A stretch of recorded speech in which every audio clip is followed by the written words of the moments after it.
So what if I tell you the Archons are fake or they are actually dead?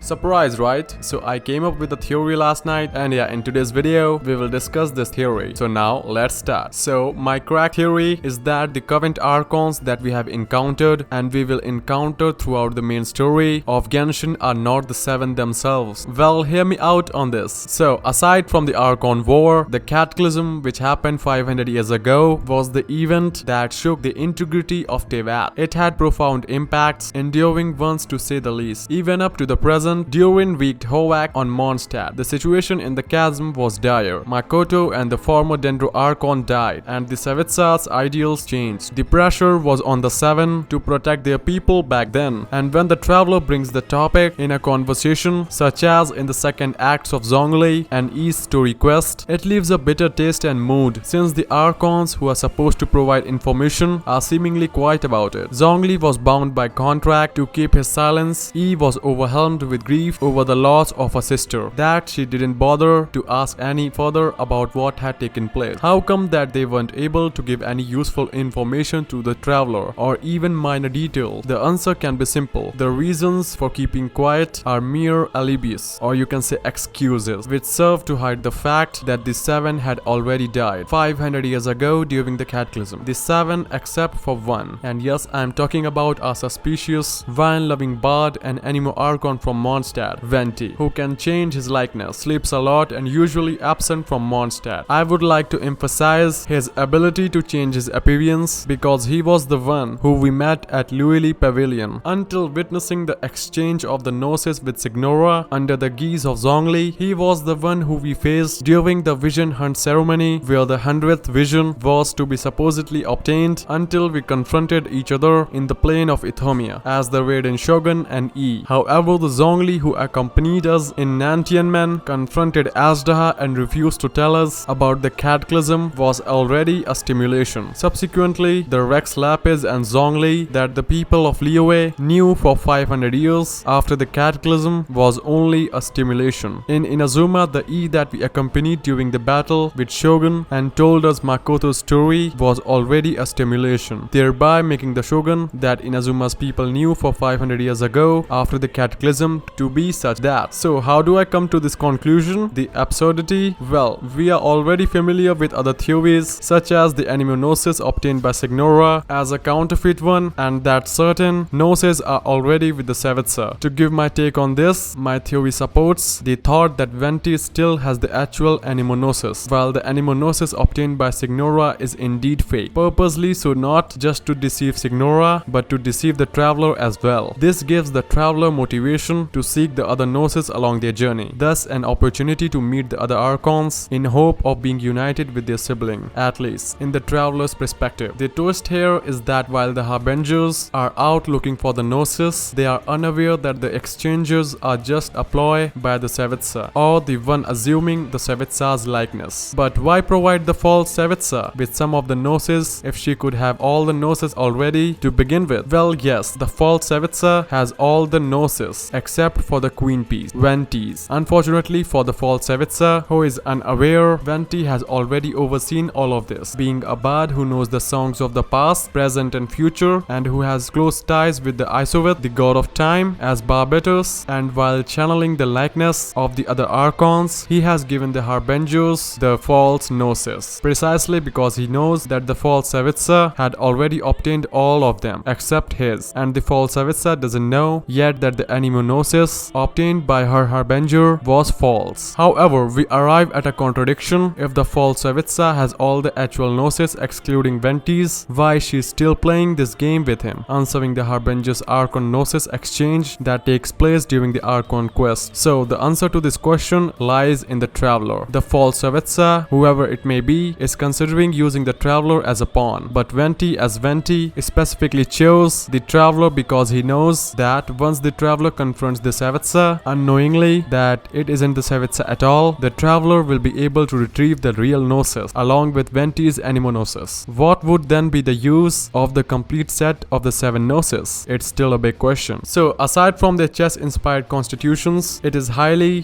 likely that the Gnosis are keys to a certain place or perhaps a certain prism. The 7 who were destroyed during the Cataclysm, assumed dead, whose likeness were assumed by Barbatos, who remains and his stimulations were actually incarcerated by none other than Celestia for failing to protect humanity during the Cataclysm, including Khaenri'ah. What Venti is doing along with the Traveler is essentially giving the imprisoned 7 another chance to aid humanity, which coincidentally also aligns with the ideal of freedom. What the entity behind the false Savitsa is doing is still in essence a rebellion against the divine. But still there are many questions regarding this theory. Like we haven't talked to Venti regarding Khaenri'ah yet. Zhongli and Yi are suspiciously lacking, withholding information regarding the Cataclysm, set aside for apparent details like Makoto's death. The Irodori festival provided a huge leeway for Venti and Yi to at least appear in the scene at the same time, but they didn't. But yeah, this is just my theory. What do you guys think? Are the real Archons dead or they are alive? Comment down below. And also, if you have any theories regarding Genshin Impact, you can also comment that down. I would love to make videos about those theories as well. And now, thanks for watching.